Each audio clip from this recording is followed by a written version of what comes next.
Engkau tahu Tuhan bahwa anakmu ini adalah orang yang sesungguhnya baru bertobat. Tapi kiranya Tuhan, apa yang boleh hamba-Mu ini sampaikan boleh menjadi pernyataan kemuliaan Tuhan. Dan kiranya apa yang kami pelajari pada hari ini boleh sungguh-sungguh mengingatkan kami akan besarnya kasih-Mu dalam dunia ini. Di dalam nama Tuhan kami mengucapkan syukur dan doa kami. Amin. Ya. Saudara-saudara yang dikasih dalam Tuhan, sebelum saya masuk ke dalam firman, mungkin ya saya ingin menyampaikan kondisi hati ya. Saya ini ketika mendengarkan amanat dari Bapak Gembala untuk membawakan khususnya firman Tuhan ini, saya agak galau. Ini antara kebetulan dengan enggak ya. Karena seperti beberapa saudara-saudara sudah ketahui, saya orang yang baru bertobat sesungguhnya, dan ketika saya boleh kembali kepada Tuhan, saya belajar Injil lagi, saya tuh melihat diri saya ini seperti orang Farisi yang begitu mengangkat diri sendiri. Dan ketika pembelajaran saya hingga kisah para rasul ya, mengisahkan tentang Rasul Paulus yang juga hidupnya begitu penuh dengan tidak baikan dan boleh bertobat. Sesungguhnya ketika saya sampai pada bacaan Efesus ini, satu hal yang saya rasakan itu adalah ini menjadi ayat yang menenangkan hati saya sebagai seorang pendosa.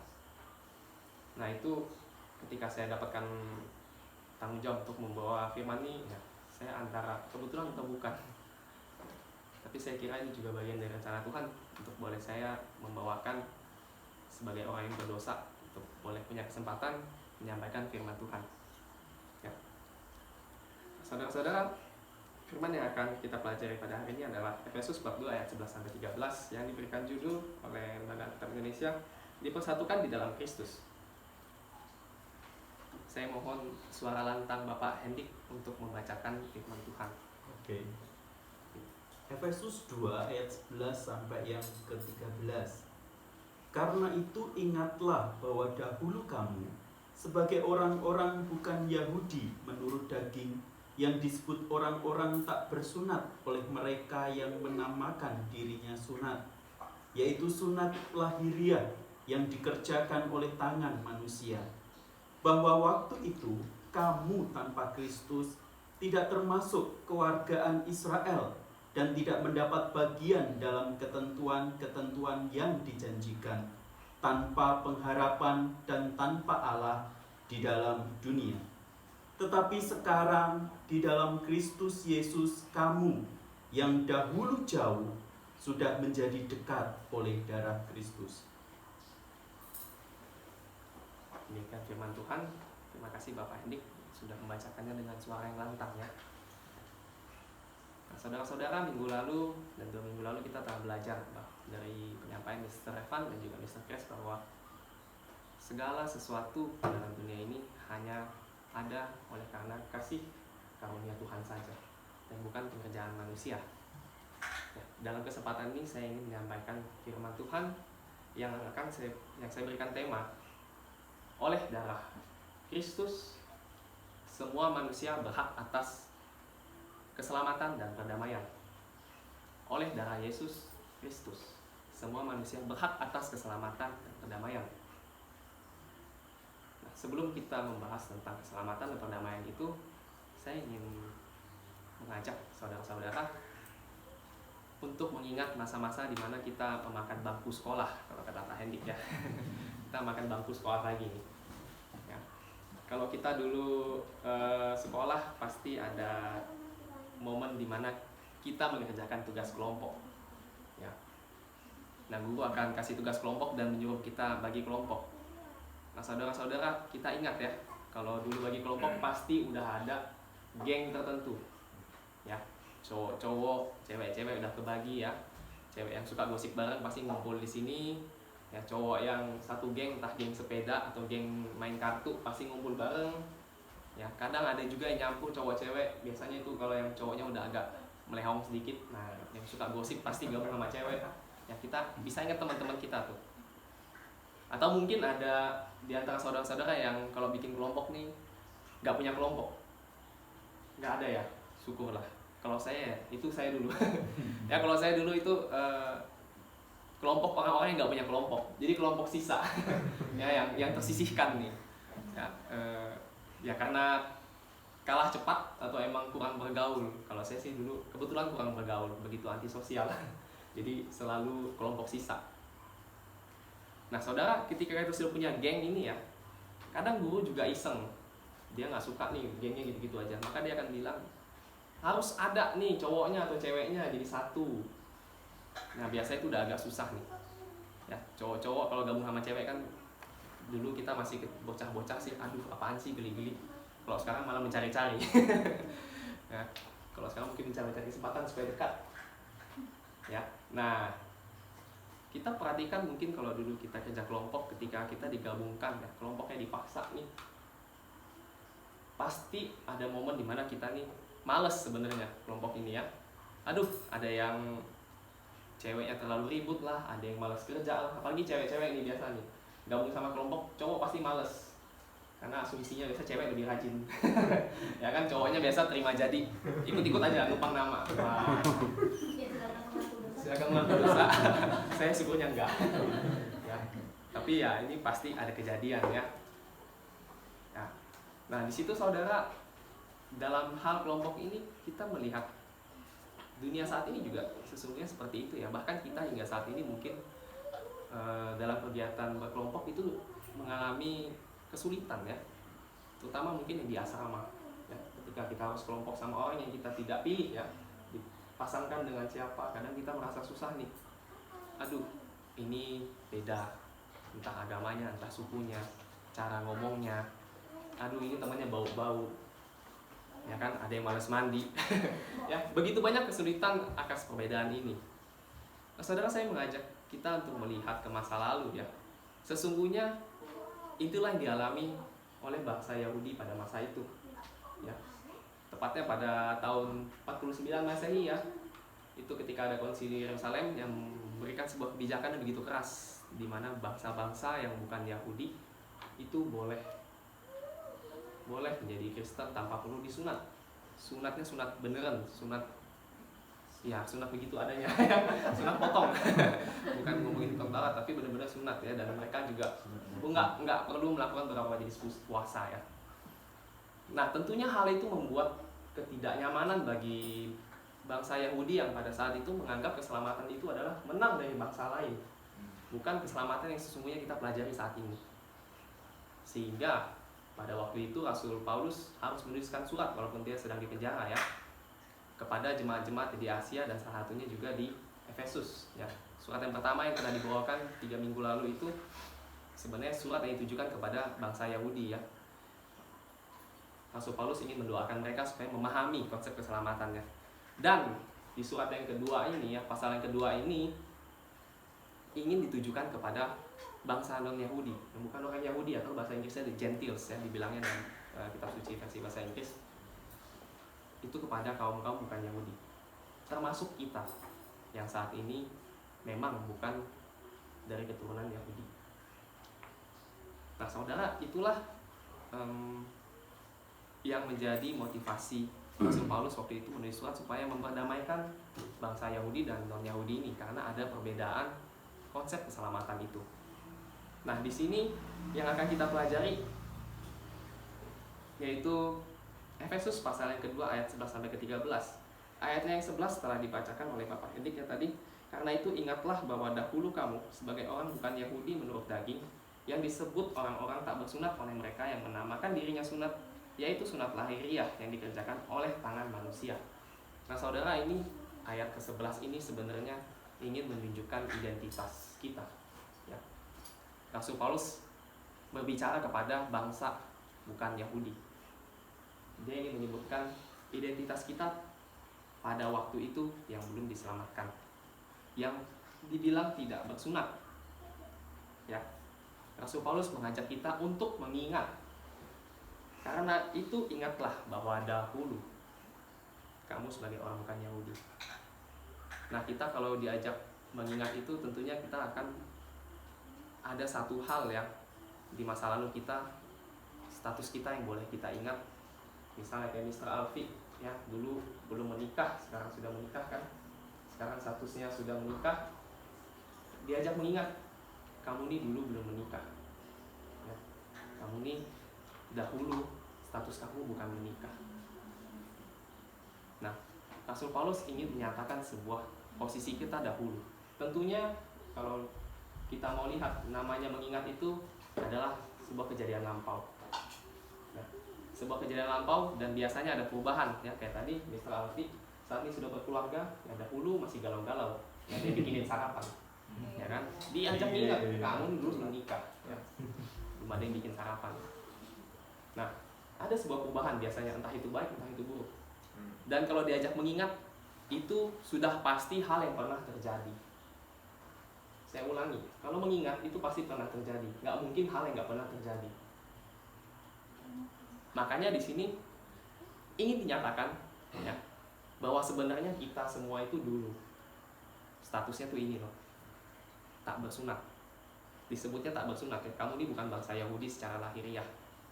Nah, kita telah belajar ya dalam pembelajaran firman Tuhan, kitab Galatia yang dibawa oleh Mr. Alfi, ya, bahwa sunat itu berhubungan dengan hukum Taurat, ya, sunat lahiriah. Jadi saya rasa saudara-saudara di sini sudah sangat paham bahwa yang dibicarakan kita ngomongin sunat itu berbicara tentang hal lahiriah.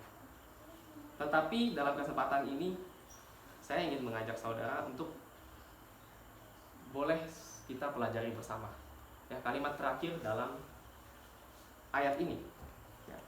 Saya ingin mengajak saudara melihat penekanan Rasul Paulus di kalimat terakhir, yaitu demikian. Sebut orang tak bersunat, mereka yang menamakan dirinya sunat, yaitu sunat lahiriah yang dikerjakan oleh tangan manusia. Itu kalau bahasa Yunaninya legomenis, peritomis, ensarki, hiropito. Nah, saya ingin mengajak saudara-saudara coba memahami kenapa Rasul Paulus harus mengangkat kata tangan manusia ini, ya, hiropito ini. Kenapa sampai dia berbicara tentang hal yang begitu spesifik tentang pengerjaan tangan manusia ini. Ya, tentunya Rasul Paulus tidak ingin hanya menyatakan di ayat 11 ini bahwa status kita ini orang nggak bersunat loh dulu. Tentunya ada pesan yang ingin disampaikan. Dan kiranya saya setelah mempelajari ayat ini, saya cukup bersyukur saya hidup di zaman ini, ya, ketika keselamatan bukan ditentukan oleh sunat beneran, ya. Masa kaum pria harus dicek dulu, belum sunat kamu nggak selamat. Mr. Rafi, waduh, belum sunat kamu belum selamat. Ya, itu kan konyol sekali, ya. Tetapi itulah fakta yang menyedihkan pada masa itu, ya, bangsa Yahudi begitu mempermasalahkan hal ini. Nah, sehingga Rasul Paulus menekankan pada pekerjaan tangan manusia ini. Kita boleh melihat, ya, kalau kita pelajari firman Tuhan sungguh-sungguh di Kisah Para Rasul bab 7 ayat 48, yaitu kesaksian Stefanus ketika ia dihadapkan pada dihadapkan pada pemuka agama, ya. Stefanus bersaksi sebelum waktu-waktu terakhirnya sebelum ia dibunuh. Disampaikan dalam firman Tuhan adalah, tetapi yang Maha Tinggi tidak diam di dalam apa yang dibuat oleh tangan manusia. Ya, seperti Nabi katakan bahwa langit itu adalah tahtanya Tuhan Yesus dan tahtanya Tuhan, dan bumi ini hanya pijakannya. Apa yang mau kamu buat dengan tanganmu ini? Nah, di situ saudara sangat dijelaskan sekali, ya, bahwa Yesus itu tidak diam dalam apapun yang dibuat di dalam tangan manusia. Hal ini senada dengan kesaksian selanjutnya Paulus ketika ia berkunjung ke Yunani, ya, yaitu Kisah Para Rasul bab 17 ayat 24. Ketika ia berada di Yunani dan melihat banyak-banyak patung penyembahan, ya, Rasul Paulus langsung berargumen dengan orang di Yunani dan dia berkata, Allah yang telah menjadikan bumi dan segala isinya ini, Ia yang adalah Tuhan atas langit dan bumi, tidak diam dalam kuil-kuil buatan manusia. Nah, saudara, ini saya rasa menjadi sebuah kenyataan yang sungguh-sungguh harus kita resapi, ya, bahwa apa yang dikerjakan manusia itu bukannya tidak diberkati, tetapi Tuhan itu tidak melihat itu sebagai satu hal yang perlu kita tinggikan, ya. Dan Tuhan melalui firman-Nya menyampaikan, ya, pada kita kebenaran ini ditegaskan dalam firman Tuhan dalam surat Paulus kepada jemaat di Kolose bab 2 ayat 11. Kita boleh sama-sama mempelajarinya. dengan tegas di sini dijelaskan, di dalam Dia kamu telah disunat, bukan dengan sunat yang dilakukan oleh manusia. Nah, kita dari Tommy Ahiropito. Ahiropito ini bukan tangan manusia, tetapi dengan sunat Kristus yang terdiri dari penanggalan akan tubuh yang berdosa. Nah saudara, ini sungguh ditegaskan, berulang-ulang dijelaskan bahwa pekerjaan manusia itu bukan sesuatu yang patut kita banggakan, sebagaimana yang dilakukan oleh bangsa Yahudi. Sehingga saya ingin mengajak saudara untuk melihat ayat 11 ini bukan sekedar pernyataan status kita, bukan sebagai kita ini belum disunat, ya, kita mengingat kita ini dulunya tidak diselamatkan, tetapi sesungguhnya ada harapan yang ingin disampaikan oleh Rasul Paulus melalui gaya penulisannya ini. Kenapa dia harus menekankan pada sunat yang dikerjakan oleh tangan manusia? Nah, saudara, harapan apa yang disampaikan Rasul Paulus pada kita, jemaat-jemaat yang secara lahiriah ini bukan orang Yahudi? Ya, dalam ayat ini sesungguhnya Rasul Paulus juga ingin menyampaikan kepada kita bahwa pemahaman orang Yahudi itu salah tentang keselamatan ini. Bahwa apa yang mereka harapkan, ya, keselamatan itu berbeda dengan yang dimaksudkan oleh Tuhan kita. Itulah harapan yang ingin disampaikan kepada kita melalui berbagai perumpamaan yang telah kita pelajari, ya, di firman Tuhan, ya, entah itu perumpamaan di anak yang hilang yang telah kita dramakan beberapa minggu lalu, ya, Lukas bab 15, maupun perumpamaan tentang pekerja kebun anggur yang berada dalam bacaan kita Matius bab 20. Itu sama-sama menggambarkan kehidupan bangsa Yahudi, ya, orang-orang ya seperti anak sulung itu. Orang Yahudi itu seperti anak sulung yang iri kepada anaknya yang diterima kembali oleh bapaknya. Mirip juga dengan pekerja kebun anggur yang datang pada pagi hari dan dia iri pada pekerja yang datangnya belakangan tapi mendapatkan upah yang sama. Itu menggambarkan secara perumpamaan bahwa kita ini sebagai bangsa non-Yahudi ini juga boleh keselamatan yang sama seperti yang telah dijanjikan kepada bangsa Yahudi. Nah, saudara, saya rasa ini menjadi sebuah sukacita bagi kita ketika kita boleh menyadari sesungguhnya Rasul Paulus ini menyampaikan harapan yang begitu besar bagi kita, orang yang secara lahiriah, ya, orang Indo istilahnya, ya, bukan bangsa Yahudi. Kiranya ini boleh menjadi satu hal yang kita ingat selalu, supaya kita jangan jadi bangsa Yahudi yang menilai secara salah keselamatan itu. Nah, apalagi kita sebagai orang yang percaya, menganggap, yang menyatakan diri kita orang Kristen yang sungguh-sungguh, jangan sampai kita terjatuh ke dalam dosa yang sama. Nah, kita akan lanjutkan pembelajaran kita kepada ayat selanjutnya, yaitu ayat yang ke-12. Nah, saudara, ayat yang ke-12 ini yang cukup panjang, kita boleh baca dalam hati masing-masing.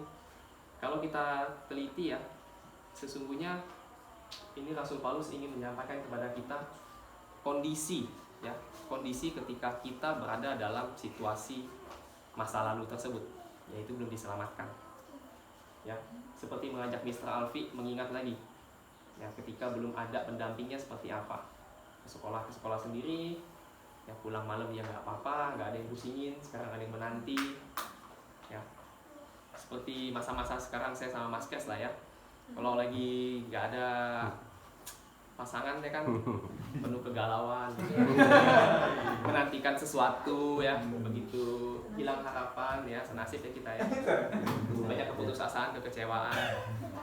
Nah, ini hal yang sama yang disampaikan Rasul Paulus, ya, bahwa kehidupan kita ini di ayat 12 ini ada 5, ya, situasi yang akan kita rasakan ketika kita tidak punya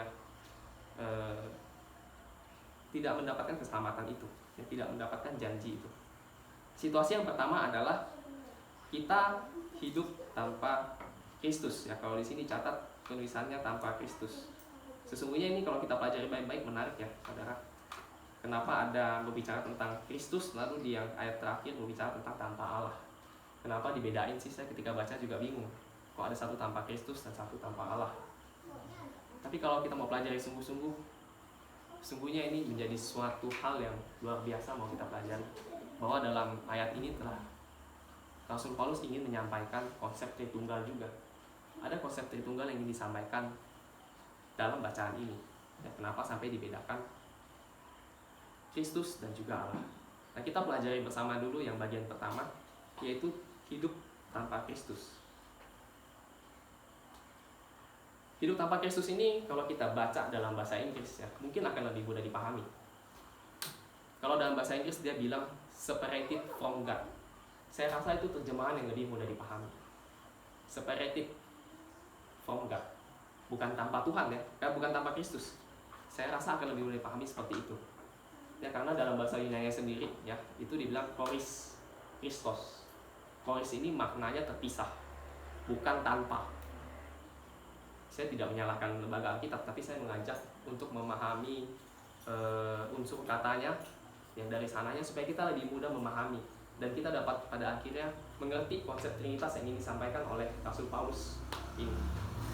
Ya, jadi terpisah ini adalah suatu kondisi yang mulanya bersatu lalu terpisah.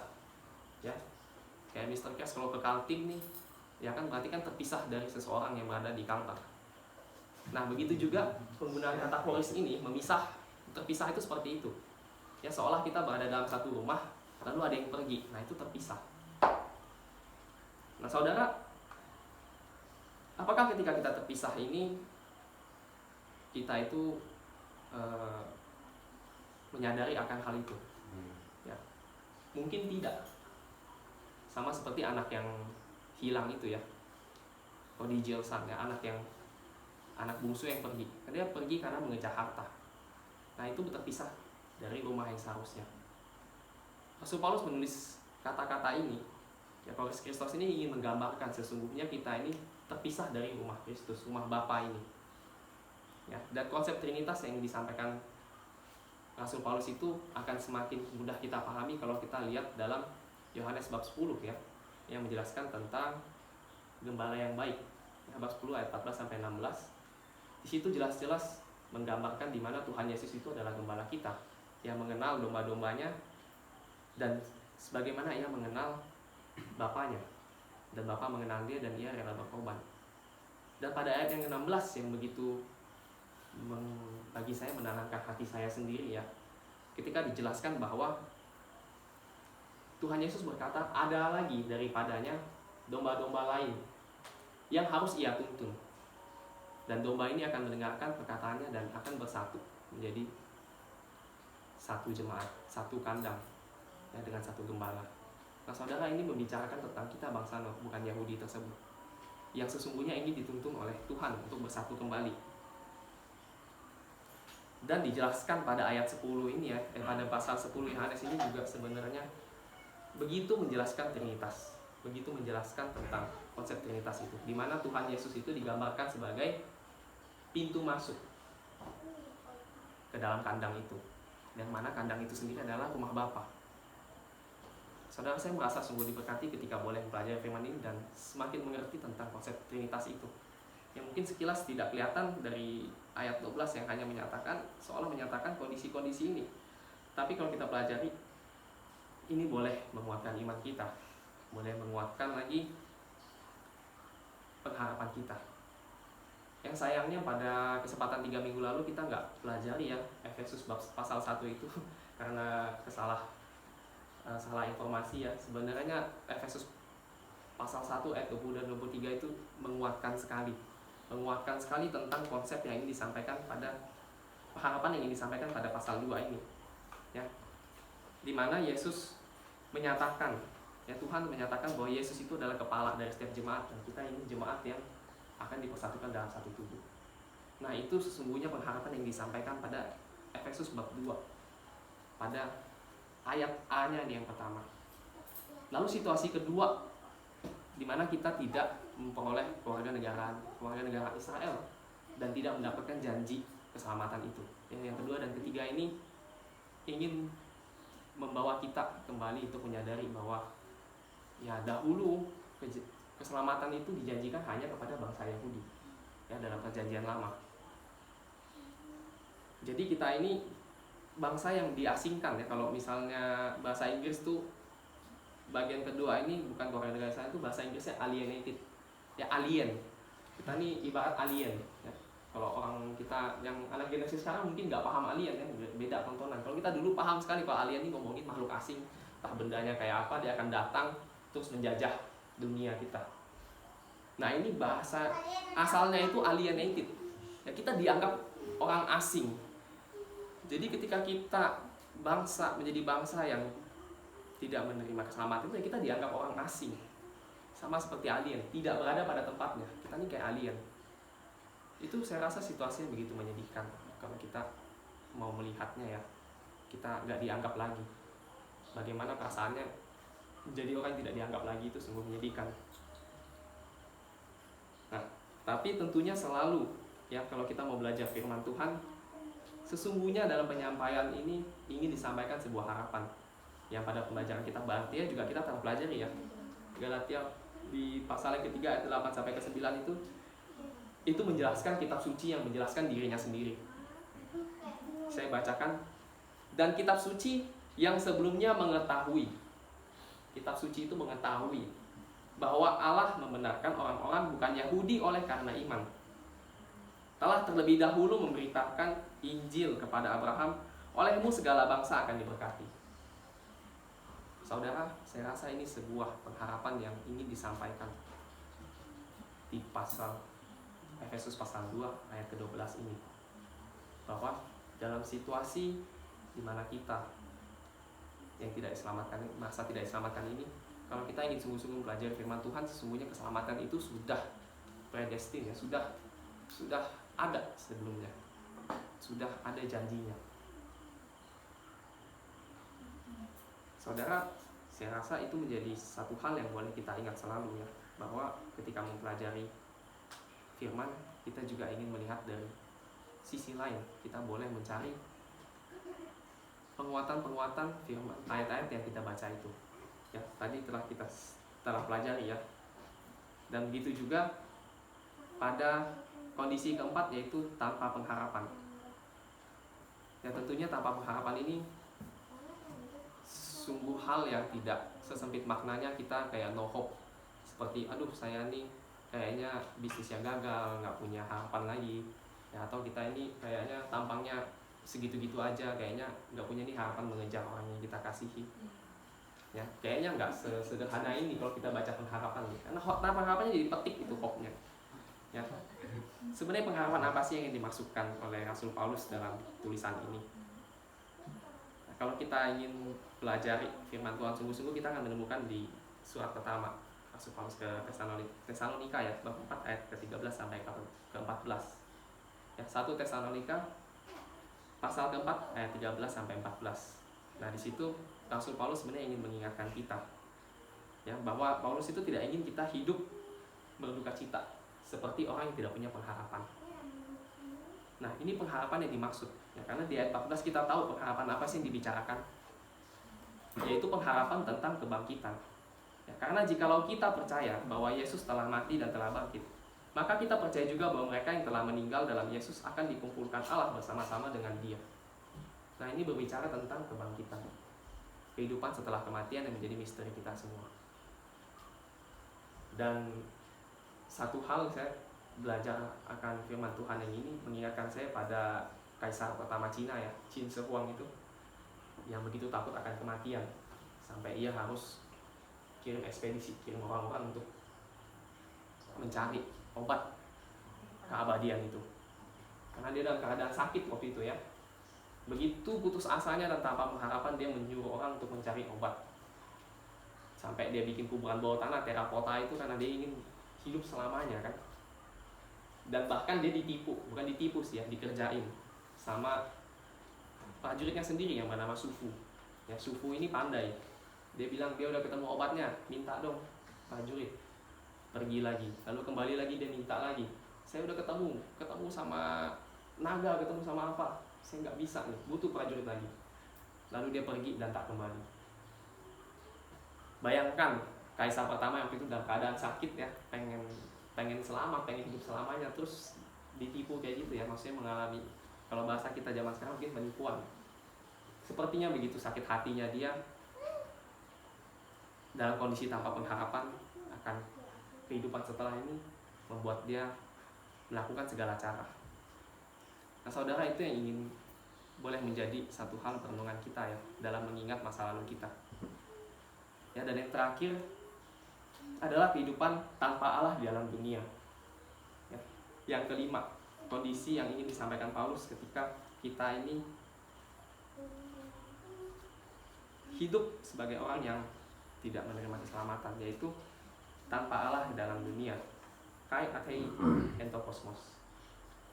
Ini yang menarik ketika dikatakan ada perbedaan mengatakan Allah dengan Kristus. Ya. Ini menjelaskan konsep Tritunggal itu sendiri. Saya sebagai orang yang pernah ateis sangat paham kehidupan orang ateis yang tidak menganggap Tuhan itu sendiri. Ya, kalau saya mungkin lebih ke arah tidak menganggap, ya, bukannya tidak ada Tuhan, saya merasa Tuhan ada, tapi saya tidak menganggapnya. Sehingga orang-orang yang hidup ateis ini biasanya tidak akan bisa benar-benar memahami konsep kebenaran yang seharusnya. Mana baik yang benar itu gak ada takaran yang pasti. Dan membenarkan diri sendiri. Nah, saya rasa ini satu hal yang begitu yang saya bisa pahami lah ya sebagai orang ateis. Mungkin saudara-saudara saya harap ya tidak memahaminya, jangan pernah ateis. Tapi saya sendiri sangat memahami hidup tanpa Tuhan itu seperti apa. Sampai saya merasa saya di atas Tuhan. Saya merasa saya lebih benar dari Tuhan dengan konsep-konsep saya sendiri. Tetapi dalam perenungan firman ini saya mendapatkan satu pelajaran yang berharga, terkhususnya di ayat yang pasal ayat ke-12 yang terakhir ini, hidup ateis ini. Bahwa saya belajar, saya sungguh bodoh sebagai orang ateis kalau menamakan diri saya sendiri ateis. Ya, karena orang ateis itu sangat percaya akan sains dan teori. Tetapi ketika saya belajar firman ini, ternyata teori itu sendiri berasal dari kata theos, yang berarti Tuhan. Hingga akhirnya saya merasa bodoh. Kalau saya percaya sama teori tapi sangat nggak percaya sama Tuhan, itu kan konyol. Padahal teori itu sendiri unsur katanya dari theos. Tidak mungkin kita percaya teori kalau tidak percaya Tuhan sebenarnya. Saya rasa itu perenungan pribadi yang saya dapatkan ketika saya mempelajari bagian firman yang ini. Ya. Dan saya harap saudara-saudara mendengarkannya juga boleh mendengarkan kesaksian saya dan menjadi sebuah berkat yang boleh diingat dan diajarkan kepada keturunan kita nanti. Nah saudara, pembacaan kita yang terakhir adalah puncaknya, yaitu pada ayat ke-13. Tetapi sekarang di dalam Kristus Yesus, kamu yang dahulu jauh sudah menjadi dekat oleh darah Kristus.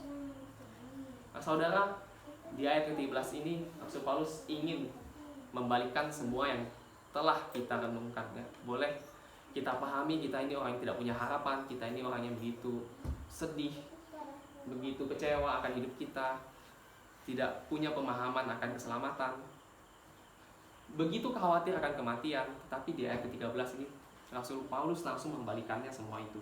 Tetapi sekarang di dalam Kristus Yesus, kamu yang dahulu jauh sudah menjadi dekat. Dan itu hanya oleh darah Kristus saja. Hanya oleh darah Kristus saja kita boleh beroleh janji-janji yang telah diberikan kepada kita. Dan tidak ada yang lain. Saudara, saya ingin mengilustrasikannya sebagai satu hal yang sering kita lakukan, ya. Nggak sering sih, tapi ya pernah kita lakukan pastinya, yaitu dalam hal mendonor darah. Kita tahu hidup kita ini asalnya ya selain jiwa tentunya darah. Kalau nggak ada darah kita ini mati. Ya, jadi darah ini sangat erat dengan namanya kehidupan. Nah, saudara-saudara, saya ingin mengajak kita untuk merenungkan. Ya, donor darah ini kita kan memberikan jiwa, membantu orang lain ya yang sedang kesulitan. Dia butuh darah, dia entah kecelakaan atau mungkin COVID ya. Sekarang kan ada donor darah kovalen itu ya. Sebenarnya darah ini menyelamatkan kita. Nah, saya ingin mengajak saudara melihat. Saya ini kan orang ateis ya dulu. Tapi saya pernah donor darah kepada orang lain. menurut saudara-saudara, kira-kira orang yang menerima darah saya itu akan ikut berdosa atau tidak? Apakah orang yang menerima darah saya itu ikutan ateis?